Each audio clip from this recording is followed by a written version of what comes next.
Welcome back to Lovett Film. My name is Jamie, and thanks so much for tuning in once again. Today's guest is Ntare Mwine, and you recognize Ntare from a lot of different things.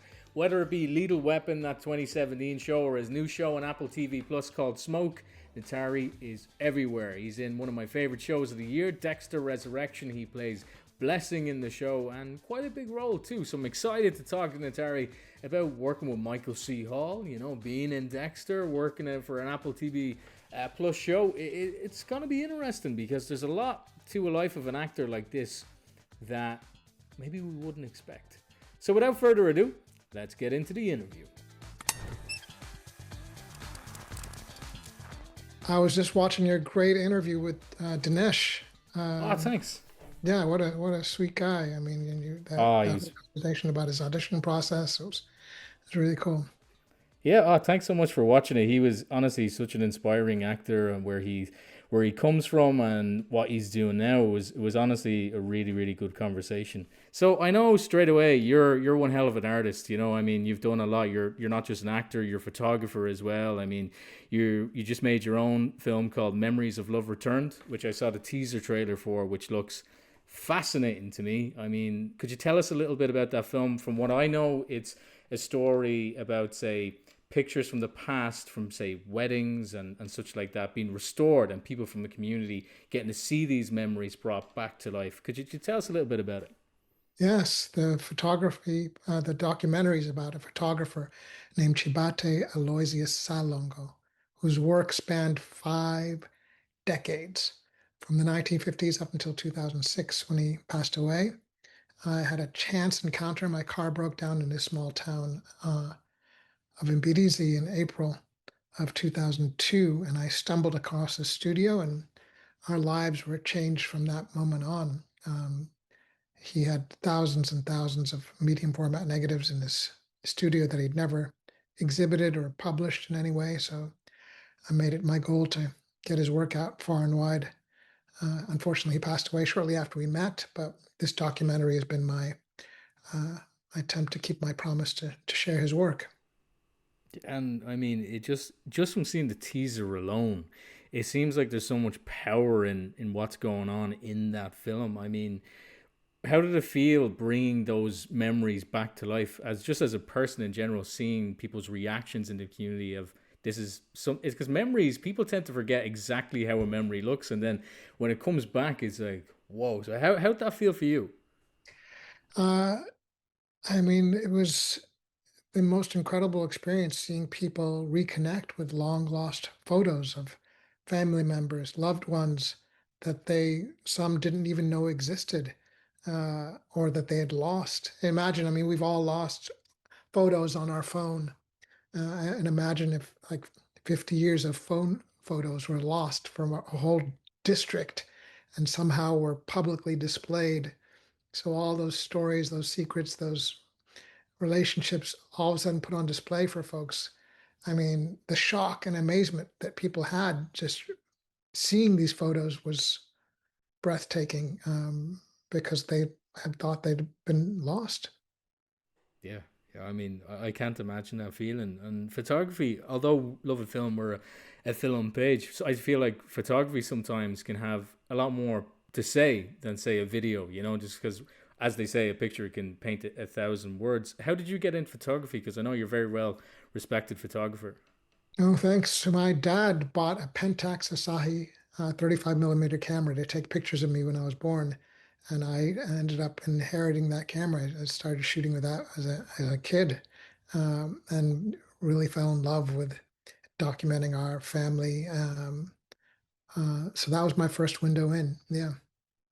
I mean, it's crazy, as I said, how much you can do with just photographs as well. It's, to me, as like a fan of photography in general, it's honestly fascinating. I know you're an actor too. I saw you most recently in Dexter Resurrection, and we can talk about that a little on into the interview. But how did you get into acting? Because I saw you have lots of credits too, and in lots of different projects. I know you're in a new Apple TV show called Smoke as well. But where did the acting begin? As a kid, I had just this um, interest to play Peter Pan in a school play in second grade. and they had auditions in like in our music class, and I auditioned for the role. I didn't get the part. That was my first rejection. But it didn't slow me down. I sort of kept. I got a role as a pirate on the in the show, the production. I don't think I had any lines, but I do have vivid memories of like being on stage with a sword and like an eye patch and like, running around and seeing the audience's response. Um, so it really wasn't until I went to undergrad to university and really started to take it seriously and became a theater major and started doing plays at the local school at the school, and that was it. Yeah. Yeah, you got the bug anyway for acting. I mean, it's great that you can do multiple things as well, and you have so many different credits, not just say acting, but photography. There's directing as well, and writing too. Is there any of them in particular that you enjoy most? Like, do you have, or do you just maybe you enjoy them all the same? Well, the great thing is when you're not doing one, you can do the other. So Yeah, uh, I know I'll always have a camera in tow regardless. So photography is like a first love, I think. Um, yeah. um, but yeah, that's the great thing about being able to work in different mediums is that like on your downtime when I'm not acting, I can be shooting stuff or going through a footage of mine that I've shot and editing and working on things or writing. So yeah, it's just exercising different muscles of the same body. That's cool. That's cool. I mean, as you mentioned too, like with getting unfortunately not getting Peter Pan, many years ago. But I mean, rejection is a big part in the industry you're in, as you know. I mean, you don't need me to tell you. I mean, how do you tackle that? I mean, I'd imagine it's. I mean, from talking to other actors, it's not an easy industry to have as your thing. How do you deal with it? Uh, I don't know. It's something that I'm still processing.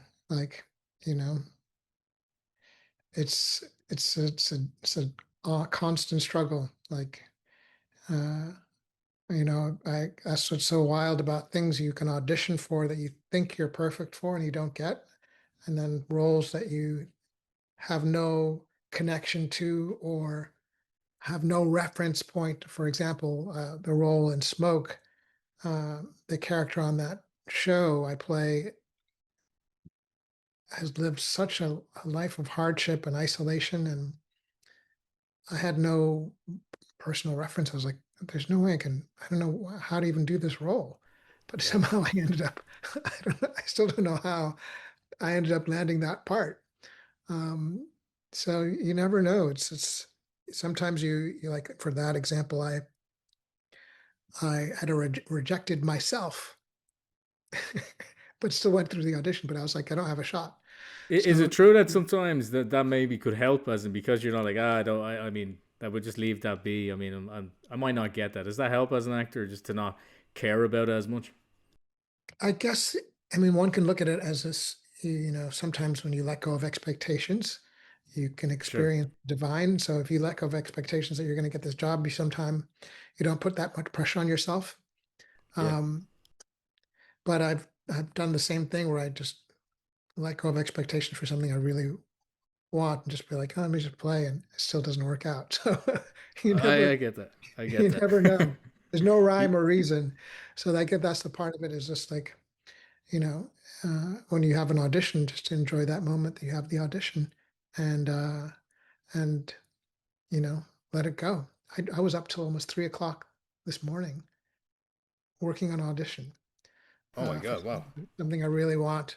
Um, and it was just fun. I was having fun playing around. The next thing I noticed, it was like 2:40 and I was like editing the stuff together. I was like, oh my God, I gotta get some sleep. But it was something I enjoy doing and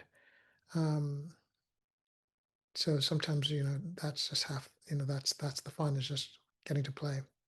Just Whether getting it's to an play. audition, yeah, just getting whether it's even if it's just an audition.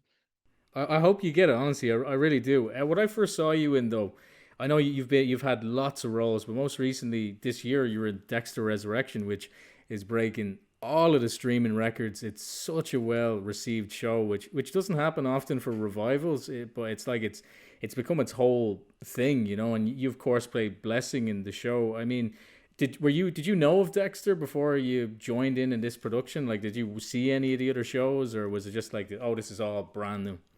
No, you'd have to have your head in the sand to not know about Dexter. I mean, it's been 2 decades nearly going strong. It's been like hit the zeitgeist in terms of culture and like a window into the world of a serial killer who works in law enforcement nonetheless. Um, so, yeah, I was familiar with the show. I knew Michael C. Hall, who plays Dexter, is an alumni from NYU grad acting program, which I went to as well. I was there before him, but we were all, so excited when that show took off. And yeah, so I was well aware of the show and followed it, and all the more grateful to be part of this incredible wave that's momentum that's built for 2 decades going strong, which is so rare, as you Yeah. said. If you're a fan of Love a Film and you're watching us here on YouTube, please subscribe. I mean, it would really help us. I mean, if you like our stuff, we post reels all the time on Instagram, on TikTok, and please leave a review. Reviews do great for us. Helps us make more of these videos on Apple Podcast reviews. That's where the magic happens. So if you have time and want to give your thoughts, it doesn't have to be positive too. If you don't like what I'm doing, you can write that down. You can get angry. Yeah, leave a review. You can help us directly by signing up to our Patreon. The links are in the bio. I mean, hey, a little goes a long way. So if you want to do that, I really appreciate it. Yeah. It's, I think I saw Michael C. Hall say it in an interview. It's like, it's mad that the grass is so fertile with Dexter. I mean, new people keep coming to the show, and I was watching as it came out, and all of the new blood that came out. The second show, it's always something fresh as well. I mean, that writer like Clyde Phillips who makes it, it's incredible. I mean, when you got the role, did Clyde sit you down and go through like what say your character was gonna be and how to shape him for yourself? I didn't meet Clyde until I was on set and had already filmed a bit. Mm, But I had the good fortune to meet Scott Reynolds, who's the co-showrunner and executive producer and a fellow writer on the show. We had met doing a temp job, working a telemarketing job over 2 decades ago, um, uh, when I first came to LA. And he was trying to get his foot in the door. I was trying to get my foot in the door, and we were both working a telemarketing job, selling cold calling. And we kept in touch over the years. Um, he's from Chicago. Scott's from Chicago. I think he saw my work on this TV show, The Shy. We kept in touch, and when this came up, he said he wrote it with me in mind. So you never know who you worked a grunt job with might come to give you a helping hand. So yeah, we did keep in touch about when I first got the job. We did exchange messages, and they gave me the lowdown. But they don't give you too much in terms of like what's not on the page, like in terms of what's right. going to happen. It's like whatever's on the page is like that's what we got Super to. secretive, I'd imagine. Like a show like that, everyone's trying to get a scoop. Yeah, I can imagine. I mean, I'd be a And big even fan for of. Yeah, go ahead. Go ahead. I was gonna say, even for me, I still don't know like what's gonna air. Like I haven't Yeah. seen the whole season. Last week's episode, we shot some scenes that I was like, oh wow, I can't wait for folks to see what's gonna happen here. Like it's gonna be wild. That stuff wasn't in the episode. I Oh my was god. like, oh wow, like what are they saving it for later? Is it just cut? I don't I don't know. So I don't even know what's gonna happen on Friday. Like I'm just like I'm tuning in like everybody else to see what's going to go down, what iteration of the show, like how it's changed from the page to the screen. Yeah. I mean, it's so cool. I mean, the people are so passionate about this particular show as well, and constant fan theories, and people are like saying, blah blah blah blah. I mean, there's so many theories in the show. Like there's that we I keep mentioning, even in last week's episode, there was this mention of like the New York Ripper. Who is this guy? I know, don't give anything away if you do know like who this person is. But do you know who the character is? Again, don't tell anybody. Nobody wants it spoiled. But are you privy to that information? I mean, I thought I thought I knew it was going to happen last episode. And I was totally thrown because I'm Wow. like, are they putting decoys in for us as actors? Like, because I thought this is what's going to happen, and then like that wasn't in. So I'm curious to see what this next episode is and what comes subsequent stuff. I thought I knew. I could say I think I know, but I don't know until it airs. That's fun as well, I suppose. Like at least it's like surprising for you as you lived it as an acting out these things. Yeah. At least it's still fresh for you when you're watching it. I mean, getting back to making the show, Michael C. Hall is as yourself too. I mean, such a fantastic actor. I mean, what was it like doing these scenes with Michael? I mean, you guys together was just such a good chemistry of you're this guy who just genuinely wants to help him out. So what was it like working with Michael? I mean, it's rare that you get to work with someone who's been inhabiting a role for almost 2 decades.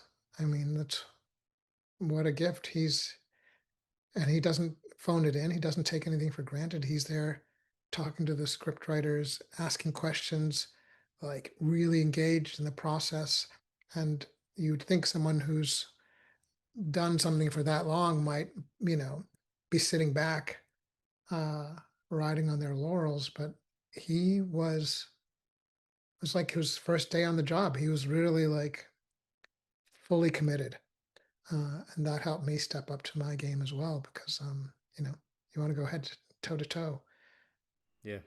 Big time, big time. I mean, and as I said, those scenes together, I mean, you both did a phenomenal job acting them out, especially last week when it was Blessing's mother who was like saying, oh, she doesn't want to go do radiation. You could really tell that he just wanted to help her. So, I mean, you're a really good actor. I mean, I really was invested in the characters and immersed in the story. I mean, getting back to that show as well, there's so many like big famous faces they've thrown into, like for example, Uma Thurman, Peter Dinklage, Christian Ritter, just to mention a few.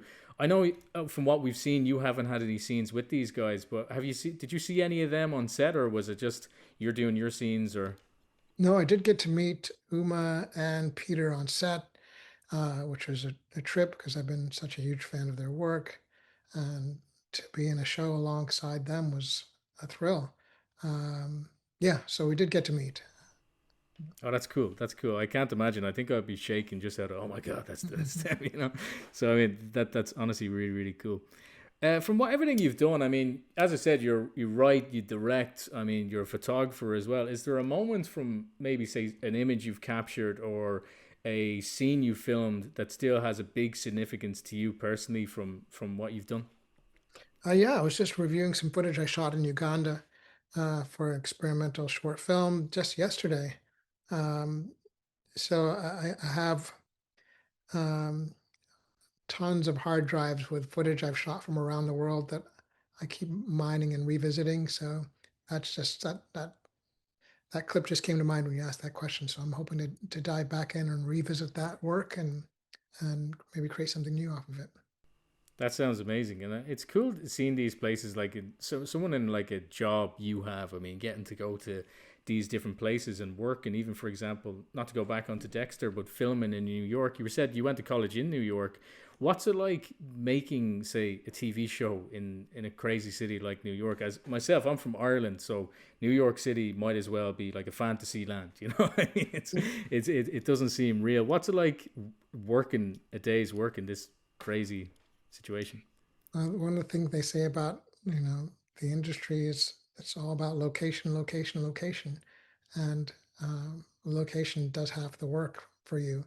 Whatever project you're in, we shot um, an Apple TV series Smoke in Vancouver, and just being in that setting was, completely different than shooting Dexter Resurrection in New York. The whole energy and pace of the place. So yeah, I'd shot another series way back called Treme in New Orleans, and just being shooting on the streets of New Orleans was did half the work. So sometimes the location is a central character in the show, and that's definitely the case in both Dexter Resurrection and the current series Smoke. So getting back to Smoke as well, I mean, location is it Vancouver? I mean, Canada. Just the scenery alone you can get just looks great for a show like that. What was your experience like working on Smoke? Because this is Apple TV Plus. These are big shows. Because I can imagine. Now, tell me if I'm wrong. As an outsider, there could be quite a lot of pressure working on a show like that. But what was your experience like? Yeah, that was a trip. I mean, it was one of the most idyllic places to be. And what an incredible cast and crew to work alongside of. And the role was probably the most challenging role I've had to do in terms of like physical transformation. I dropped like 40 pounds from the Wow. beginning of the shoot till the end of the shoot. Uh, so I felt like they gave me the perfect pitch, and it was just up to me to try to connect, and hopefully it's been resonating with audiences. And yeah. Definitely, it definitely has. I mean, it's so popular as well. I mean, is there a piece of advice you can give to somebody maybe who is in a situation like you where they're getting thrown into these huge productions, and it's, as I said, there can be a lot of pressure. I mean, is there any advice you'd give to somebody, say, who is going into a situation like what you're in now, like maybe an actor starting out? Yeah.